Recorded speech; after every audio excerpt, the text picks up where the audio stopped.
তেল নিয়ে তেলেস্মাতি থামছেই না। তেল নিয়ে তেলেস্মাতি, তেলের পাম্পে ভয়াবহ রকমের লাইন, দীর্ঘ লাইন, জনগণের ভোগান্তি, এসবের উপরে মরার উপরে খাড়ার ঘা হিসেবে এসেছে এলপি গ্যাসের দাম 18 দিনের ব্যবধানে 600 টাকা বেড়ে যাওয়া। এই ঘটনাগুলোর মধ্যে আবার নতুন করে নতুন মরার উপরে খাড়ার ঘা হিসেবে আসছে বিদ্যুতের দাম বাড়ানোর সিদ্ধান্ত। গতকালকেই সরকারের সিদ্ধান্ত হয়ে গেছে বিদ্যুতের দাম বাড়ছে। এই প্রস্তাব শুধুমাত্র মন্ত্রিসভায় অনুমোদনের অপেক্ষায় আছে। এই ভিডিওটা যখন দেখছেন তখন আপনারা এমন হতে পারে যে আপনারা অলরেডি জেনে গেছেন যে বিদ্যুতের দাম বেড়ে গেছে, এটা শুধুমাত্র ঘোষণা করতে বাকি। যখন এই তেলেস্মাতিগুলো হচ্ছে এবং তেল নিয়ে সংকট কাটেনি, দাম বাড়ানোর পরে পাম্পগুলোতে 20% অকটেন সরবরাহ বৃদ্ধি করা হয়েছে, তারপরেও দীর্ঘ লাইন কমেনি, সেই বাস্তবতায় ভয়াবহ একটা খবর দিচ্ছে জাগো নিউজ 24। তারা বলছে বাংলাদেশে অকটেন এত বেশি আছে যে যে সংগ্রহশালা, যে ট্যাঙ্ক, সেই ট্যাঙ্ক উপচে পড়ছে অকটেন, কিন্তু এই পাম্পগুলোতে অকটেনের যে অভাব, সেই অভাব মিটছে না। মাঝখানে একটা বড় ষড়যন্ত্রকারী কিংবা বড় সিন্ডিকেট কাজ করছে কি, যাদেরকে সরকার থামাতে পারছে না। অকটেনের বিন্দুমাত্র অভাব নেই বাংলাদেশে এবং অতিরিক্ত মজুদ রয়েছে। যখন তখন পেট্রোল পাম্পে কেন মোটরসাইকেল এবং গাড়ির এই ভয়াবহ লাইন থাকবে? প্রশ্নটা একটা বড় প্রশ্ন। চলুন একটু জেনে দেখি গণমাধ্যম কি বলছে, কি তথ্য দিচ্ছে। অকটেন এত বাংলাদেশে কোত্থেকে এলো, কেন এই কৃত্রিম সংকট তৈরি করা হচ্ছে, কাদের স্বার্থে? থাকবেন পলিটিক্স টিভির নিয়মিত আয়োজনে। অকটেন উপচে পড়ছে। বিপিসি, বাংলাদেশ পেট্রোলিয়াম কর্পোরেশন, তাদের অকটেন মজুদ এত বেশি যে উপচে পড়ছে, অথচ পাম্পগুলোতে অকটেনের জন্য হাহাকার লেগে আছে। মাইলের পর মাইল লাইন ধরে মানুষকে সারা রাত জেগে থাকতে হচ্ছে সামান্য কিছু টাকার অকটেন পাওয়ার জন্য। এই ভয়াবহ তথ্যটা দিচ্ছে জাগো নিউজ 24। এর আগেও আমরা দেখেছি যে এরকম খবর আরেকটা গণমাধ্যমে হতে, তখন ব্যাপারটাকে সবাই একটু অতিরঞ্জিত খবর হিসেবে দেখেছিল, কিন্তু পরবর্তীতে দেখা গেল খবরটা অতিরঞ্জিত নয়, খবরটা বাস্তব। কি বলছে তাদের শিরোনামে দেখে নিন। বলছে অকটেনে ভাসছে বিপিসি, তবু পাম্পে হাহাকার। বাস্তবতাটা জানি চলুন। জ্বালানি তেল পেতে আগের দিন রাত থেকে পাম্পগুলোতে দিতে হচ্ছে লাইন। মোটরসাইকেল, প্রাইভেট কারে অকটেনের চাহিদা বেশি।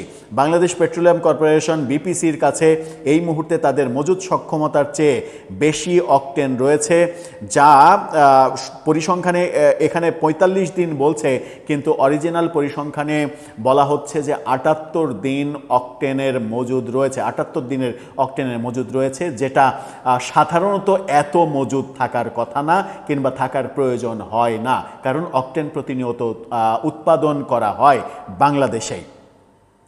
এছাড়া বেসরকারি প্ল্যান্টগুলো থেকে প্রতিদিন আসে আরও 700 টন। এতে দৈনিক গড়ে 1400 টন সরবরাহ দিলে সব মিলিয়ে 78 দিন চলা সম্ভব, অথচ ফিলিং স্টেশনগুলোতে অকটেনের জন্য হাহাকার। দৈনিক যে চাহিদা 1400 টন, সেটাও যদি সমস্ত পেট্রোল পাম্পগুলোতে দেয়া হয়, তাহলেও 78 দিন এই অকটেনে চলবে। আপনি চিন্তা করেন তাহলে এই হাহাকারগুলো কারা তৈরি করেছে? নতুন সরকারকে বিপদে ফেলার জন্য একটা সিন্ডিকেট এটা করছে, নাকি সরকারের ভেতরেই লুকিয়ে থাকা কোনো একটা পার্ট এই ভয়াবহ সর্বনাশা খেলায় মেতে উঠেছে? আগের চেয়ে 20% অকটেন বেশি সরবরাহের ঘোষণা দিয়েছে বিপিসি, যদিও এর ইতিবাচক প্রভাব এখনও মাঠ পর্যায়ে দেখা যায়নি। অন্যদিকে ব্যয়ের চাপ সামলাতে গত 18 এপ্রিল দাম বাড়ানো হয়েছে, সেগুলো আমরা সবাই জানি। দেশে পেট্রোলিয়াম জ্বালানি আমদানি পরিশোধন নিয়ন্ত্রণ করে সরকারি প্রতিষ্ঠান বিপিসি। যোগান কমে যাওয়ায় সংকটের প্রথম দিক থেকে সরবরাহ চেন স্বাভাবিক রাখতে হিমশিম খেতে হয় প্রতিষ্ঠানটিকে। স্থানীয় উৎসের পাশাপাশি এখন আমদানি বেশি হওয়ায় সেই অকটেন ব্যবস্থাপনায় ঘাম ঝরছে তাদের। অতিরিক্ত ট্যাঙ্ক প্রস্তুত করে তাদের রাখতে হচ্ছে অকটেন। বিপিসির চুক্তিবদ্ধ বেসরকারি বিপিসির চুক্তিবদ্ধ বেসরকারি প্ল্যান্ট সুপার পেট্রোকেমিক্যাল প্রতিষ্ঠানটির অভিযোগ, তাদের উৎপাদিত পেট্রোল অকটেন নির্ধারিত সময়ে বিপিসি গ্রহণ করছে না। চিন্তা করা যায়, উৎপাদন হচ্ছে কিন্তু বিপিসি গ্রহণ করছে না।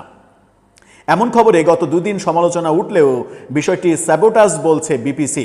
রাষ্ট্রীয় প্রতিষ্ঠানটি এমন আরও 3টি বেসরকারি প্ল্যান্ট থেকে নিয়মিত পরিশোধিত তেল কেনে। বিপিসির মজুদ সক্ষমতা বিষয়ে বলা হচ্ছে যে বিপিসির তথ্য বলছে 3 বিপণন কোম্পানি পদ্মা, মেঘনা, যমুনা এবং ইস্টার্ন রিফাইনারি মিলে বিপিসিতে অকটেনের স্টোরেজ ক্ষমতা 53,361 মেট্রিক টন। চলতি 2026 সালের জানুয়ারি মাসে অকটেন বিক্রি হয়েছে 32,835 টন, ফেব্রুয়ারিতে বিক্রি হয়েছে 37,334 টন এবং মার্চে 37,439 টন। 20 এপ্রিল সকালে বিপিসির হাতে অকটেন মজুদ ছিল 27,612 টন। চলতি মাসের প্রথম 18 দিনে বিক্রি হয়েছে 20,404 টন।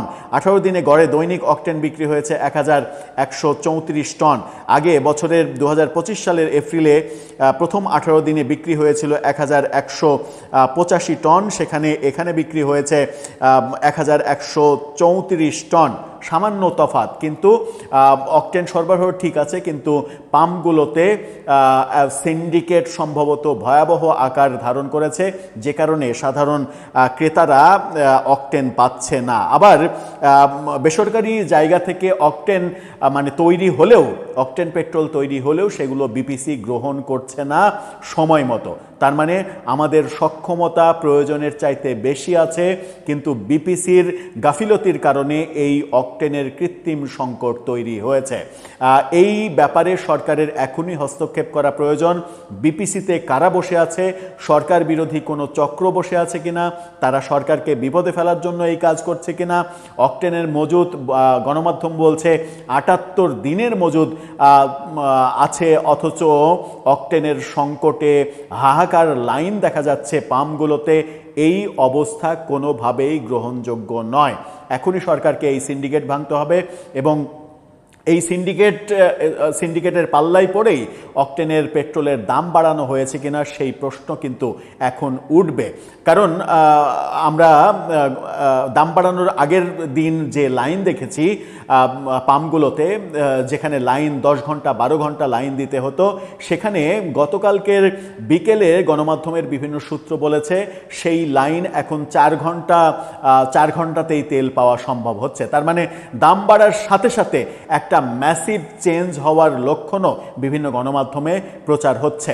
এরই মাঝে বিপিসি থেকে 20% অতিরিক্ত অকটেন সরবরাহের ঘোষণা করা হয়েছে। তাহলে অকটেনের সমস্যাটা কোথায়? সমস্যা নিশ্চিত করে এই সিন্ডিকেট। আমরা বিভিন্ন সিন্ডিকেট, পরিবহন সেক্টরে, কাঁচামালের সেক্টরে, তেলের সেক্টরে, বিভিন্ন সেক্টরে সিন্ডিকেটের অভিযোগ করে আসছি। শেখ হাসিনা সরকার, আওয়ামী লীগ সরকারের আমলে যে সিন্ডিকেটগুলো ভয়াবহ আকার ধারণ করেছে। এখন তো আওয়ামী লীগ সরকার নেই, এখন তো শেখ হাসিনা সরকার নেই। এর আগে 1.5 বছর প্রফেসর ইউনূসের সরকার ছিল, এখন নির্বাচিত আরেকটা নতুন সরকার, বিএনপি সরকার। তাহলে সিন্ডিকেটে কারা এই ভূমিকাগুলো পালন করছে? তার মানে সরকার বদলায় কিন্তু সিন্ডিকেট বদলায় না। সিন্ডিকেটের নেতৃত্ব শুধু হাত বদল হয়, সিন্ডিকেটের জায়গায় থাকে। সরকারকে তার 5 বছরে সফল হতে হলে প্রথম দরকার হবে এই সিন্ডিকেট ভেঙে ফেলা। যদি সর্বক্ষেত্রে সিন্ডিকেট ভাঙতে তারা ব্যর্থ হয়, তাহলে সাধারণ মানুষের যে দুর্ভোগ, সেই দুর্ভোগ তারা কমাতে পারবে না। তেলের দাম বাড়ানো, এলপিজি গ্যাসের দাম ভয়াবহ আকারে বাড়ানো, এরপরে বিদ্যুতের দাম বাড়ছে। মানুষের অবস্থা এমনিতেই ত্রাহি অবস্থা হচ্ছে, কারণ তেলের দাম বাড়লে, বিদ্যুতের দাম বাড়লে সব কিছুর দাম হু হু করে যে বেড়ে যায়, সেগুলো তো আমরা জানি। তাহলে সাধারণ মানুষ যারা দিন আনে দিন খায়, ওই বাইক রাইডাররা, ঢাকা শহরে যারা হাজার বাইক রাইডার, যাদের ওই বাইক রাইড করে সংসার চলে, তাদের যে অবস্থা, তাদের যদি 10 ঘন্টা 12 ঘন্টা লাইনে থাকতে হয়, সারা রাত যদি লাইনে থাকতে হয়, সারা রাত লাইনে থেকে সারাদিন বাইক চালাতে না পারলে এই ব্যক্তিগুলোর সংসার চলে কিভাবে, সেই চিন্তা সরকারকে অবশ্যই করতে হবে। দর্শক, আপনার মতামত জানিয়ে লিখতে পারেন।